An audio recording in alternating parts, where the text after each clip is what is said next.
39वा वर्धापन दिन साजरा करण्यासाठी आपण या ठिकाणी उपस्थित आहोत. पावसाळी हवामानामुळे हा कार्यक्रम इथं घेण्यात येत आहे. आपल्या संस्थेचा म्हणजेच अभय युवा कल्याण केंद्राचा हा पहिलाच कार्यक्रम आहे ज्यात डॉक्टर अण्णासाहेब बोरसे आपल्यात नाहीत.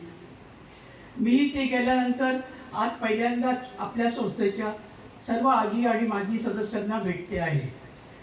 सर्वांनाच डॉक्टर अण्णासाहेब बोरसे यांची उणीव सतत भासत आहे.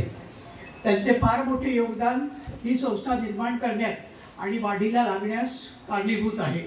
याबद्दल मी नंतर बोलणारच आहे, पण तत्पूर्वी आपण सर्वजण 2 मिनिटे उभे राहून श्री अण्णासाहेब बोरसे यांना आदरांजली श्रद्धांजली वाहूयात.